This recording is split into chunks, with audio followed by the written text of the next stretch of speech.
Hello students, आप सभी का स्वागत है यूट्यूब चैनल में।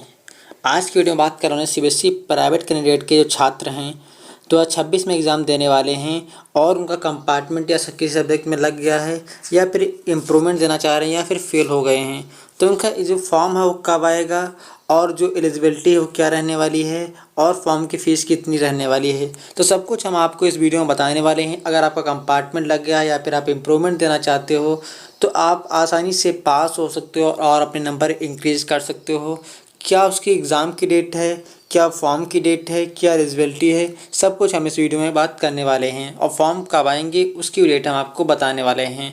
तो वीडियो को अगर आपको अच्छी लगे तो वीडियो को लाइक कर दीजिएगा और वीडियो को हाइप जरूर कर दीजिएगा, ठीक है। चलिए हम स्टार्ट करते हैं। बात करें प्राइवेट कैंडिडेट के जो फॉर्म आते हैं वो कब तक आते हैं। सबसे पहला क्वेश्चन बच्चों का सबसे ज़्यादा यही रहता है कि आखिर कब तक फॉर्म आएंगे।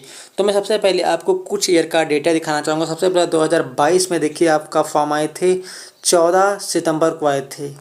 2022 में जो फॉर्म आए थे प्राइवेट कैंडिडेट के वो 14 सितंबर को आए थे। इसका एग्ज़ाम कब होना था तो आप देख पा रहे होंगे फरवरी मार्च अप्रैल 2023 में, ठीक है, एनुअल बोर्ड एग्ज़ाम के साथ। ये चीज़ें यहाँ पे दी गई हुई। इसमें एलिजिबिलिटी क्राइटेरिया क्या है सब कुछ यहाँ पे लिखा हुआ है, ठीक है। और इस बार की एलिजिबिलिटी क्राइटेरिया क्या रहने वाली वो भी हम आपको बताने वाले हैं।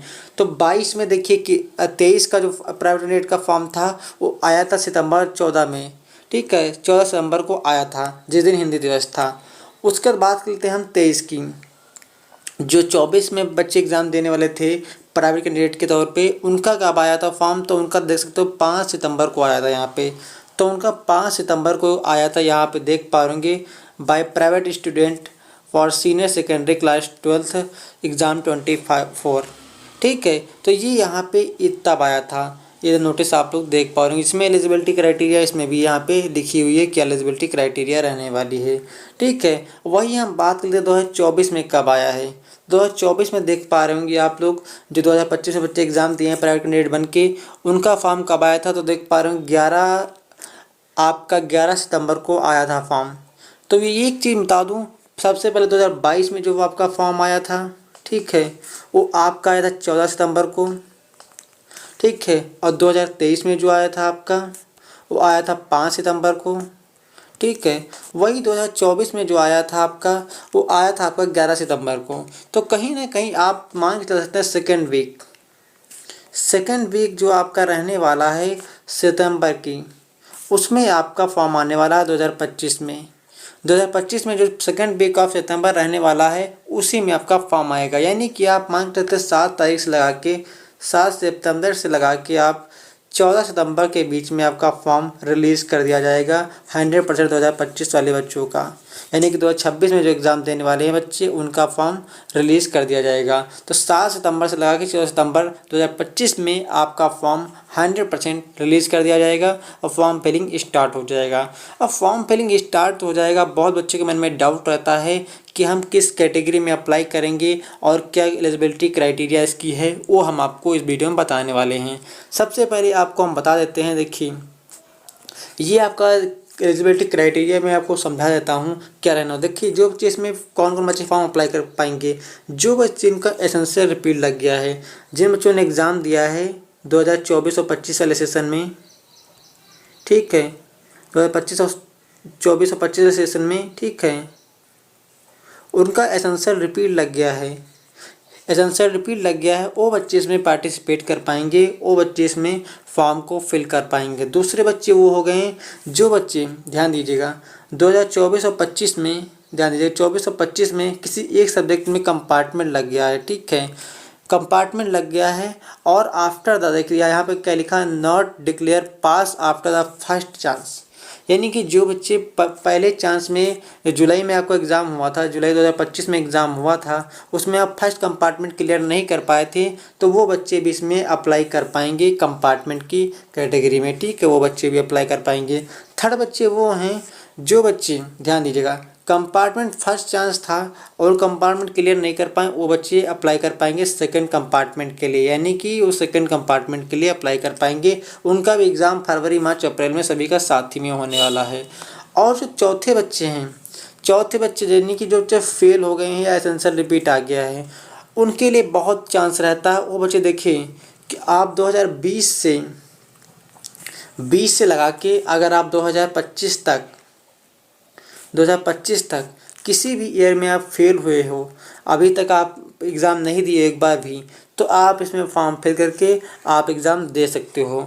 और एक चीज़ बता दूँ, मैं वीडियो में आगे बढ़ने से पहले एक चीज़ बता दूँ, मैं सपोर्ट प्रोग्राम चलाता हूँ जिसके अंदर मैं पूरी गाइडेंस आपको देता हूँ और आपको कैसे क्या फॉर्म फिल होगा। मैं खुद फॉर्म फिल करता हूँ हज़ारों बच्चों का हर साल, तो आप मुझसे भी फॉर्म फिल करवा सकते हो। ऑलरेडी बहुत सारे बच्चे रजिस्टर कर चुके हैं। जिन बच्चों ने रजिस्ट्रेशन कर चुके हैं, फॉर्म की फ़ीस भी सबमिट कर चुके हैं, उनका फॉर्म में आते ही तुरंत मैं उनका अप्लाई कर दूंगा। ठीक है, अगर आपको भी करवाना है तो आप जो दिख रही लिंक डिस्क्रिप्शन बॉक्स में, उस पर जाके आप तुरंत ज्वाइन कीजिए। मैं आपको विदिन 24 आवर्स मैं तुरंत आपको कॉल और मैसेज ज़रूर करूँगा। ठीक है, ये बात हो गई फॉर्म की। अब हम बात करते हैं और बच्चे से जो बच्चे इम्प्रूवमेंट देना चाहते हैं किसी भी सब्जेक्ट में, तो वो बच्चे 2025 के ही होना चाहिए। ध्यान दीजिएगा, 2025 के ही बच्चे होना चाहिए, तभी इम्प्रूवमेंट दे पाएंगे। 2025 में अगर आप पास हो चुके हो, ठीक है, पास हो चुके हो और आप चाह रहे हो आप इम्प्रूवमेंट देना, तो भी आप इम्प्रूवमेंट दे सकते हो। ठीक है, तब भी आप इम्प्रूवमेंट का फॉर्म अप्लाई कर सकते हो। तो 2025 में जो बच्चे पास हो गए हैं और चाह रहे हैं इम्प्रूवमेंट देना, यानी कि एलिजिबिलिटी उनके नहीं कंप्लीट हुई है, जेईई या नीट में किसी में 75 क्राइटेरिया कंप्लीट नहीं हुई है, तो वो बच्चे भी इम्प्रूवमेंट एग्ज़ाम दे सकते हैं। और एक छठा यहाँ पे पॉइंट आता है एडिशनल सब्जेक्ट। ध्यान दीजिएगा, यहाँ पे किसी सब्जेक्ट बच्चों के पास होते हैं 6 सब्जेक्ट। ध्यान दीजिएगा आप लोग, बहुत बच्चों के पास 6 सब्जेक्ट होते हैं। ठीक है, 6 सब्जेक्ट होते हैं, वो 5 में तो पास हो जाते हैं। ठीक है, और एक सब्जेक्ट में वो पास नहीं होते हैं, 3 चांस मिलने के बावजूद भी, थर्ड चांस मिल जाने के बावजूद भी वो पास नहीं होते हैं, तो वो बच्चे एडिशनल सब्जेक्ट में भी अप्लाई करवा सकते हैं। देखिए, आप लोग को समझ में नहीं आएगा कौन से फॉर्म में कौन से कैटेगरी में आपको अप्लाई करना है, इसीलिए मैं आप लोग का फॉर्म सभी का अप्लाई करता हूँ। तो जिन बच्चों को इंटरेस्ट है मुझसे फिल करवाने का, वो भी मुझसे फिल करवा सकते हैं।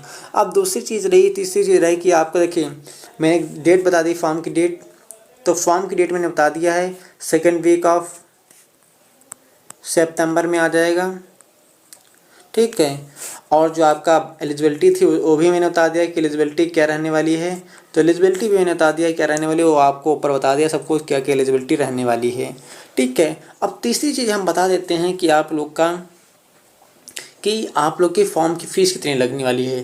देखिए, फॉर्म की फ़ीस जो है वो सब्जेक्ट वाइज वेरी करती है,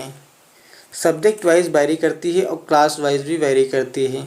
ध्यान दीजिएगा, 300 रुपये पर सब्जेक्ट फॉर्म फीस है, प्लस 150 रुपीज़ आपका प्रैक्टिकल फ़ीस है, यानी कि 450 रुपीज़ आपका पड़ने वाली है फॉर्म की फ़ीस पर सब्जेक्ट।